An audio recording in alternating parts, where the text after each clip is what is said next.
Vous en a parlé dans les journaux ces derniers jours. La polémique autour des airbags Takata défectueux n'en finit pas. Et dernier rebondissement, l'UFC Que Choisir qui lance donc une action de groupe contre Stellantis, le groupe automobile qui possède Citroën.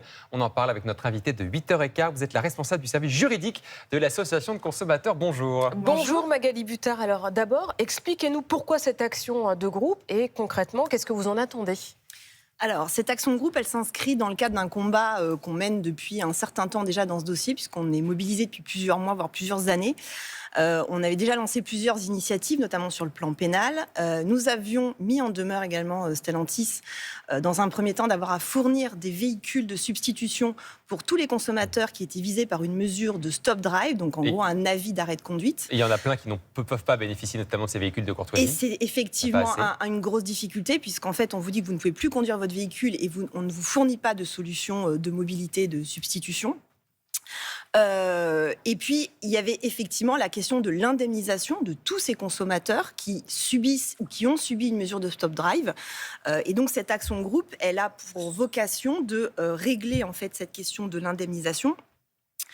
Par un mécanisme qui est spécialement prévu à cet effet. C'est un outil procédural qui permet en fait, en un seul procès, procès qui est porté par nous, association de consommateurs agréés, de solliciter la réparation, l'indemnisation de tous les préjudices qui ont été subis par ces consommateurs lésés, touchés par une mesure de stop drive. Et donc c'est une première, cette action de groupe lancée contre effectivement la marque automobile responsable de ces airbags défectueux. Qu'est-ce que ça peut changer ? Est-ce que c'est beaucoup ? On sait que ça va être plus efficace que si chaque consommateur lésé faisait une action dans son coin ? Tout à fait. Vous êtes très certaine que ça va avoir des résultats plus importants ? Alors, c'est l'objectif même de cette action et c'est l'ADN même de cette action. Cette action, c'est une première à double titre, puisque c'est effectivement la première action de groupe dans le cadre de ce dossier Airbag Takata. Il y a déjà des initiatives individuelles ou des initiatives individuelles collectivisées, mais sur le plan pénal, mais ça n'a absolument rien à voir avec cette action de groupe. C'est quoi la différence ? Alors la différence, c'est que sur le plan pénal, quand vous faites une plainte pénale, même à plusieurs, ce que vous sollicitez, c'est pas l'indemnisation au premier titre, c'est vous demandez au parquet de faire une enquête, de mener des investigations pour établir le degré de responsabilité du ou des constructeurs que vous visez.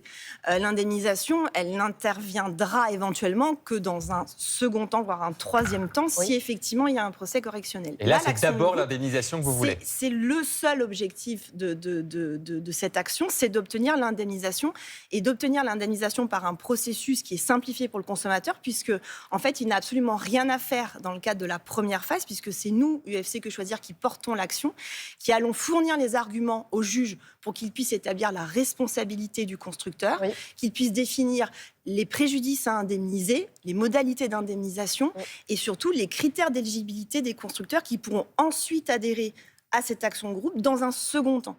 Oui, alors là, on parle donc de Stellantis et de Citroën. Est-ce qu'il y a d'autres marques concernées par ces airbags défectueux Takata ?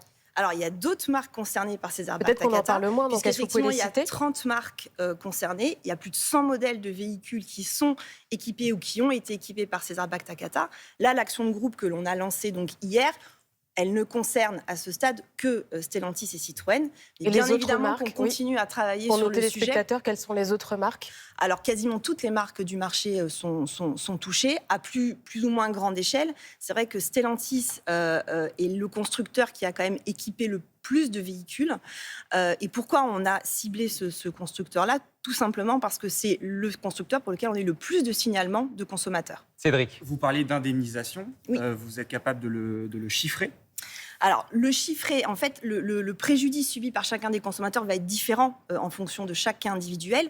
Nous, lorsqu'on a demandé au juge dans le cadre de cette action, c'est d'indemniser un certain panel, une liste de préjudices qu'on a listés. Pour vous donner un exemple, le préjudice qui, nous, à notre sens, est le plus important, c'est ce qu'on appelle le préjudice de jouissance, c'est-à-dire que vous ne pouvez pas utiliser votre véhicule. Donc, vous avez une atteinte à votre droit de propriété. Et ça se solde ça se répare par une indemnité journalière. Mais donc combien à peu près ? Alors, on a demandé 50 € par jour d'immobilisation du véhicule. C'est pas réaliste. Est-ce que l'entreprise pourra suivre ? Est-ce que c'est réaliste de croire que ces personnes lésées pourront être indemnisées ?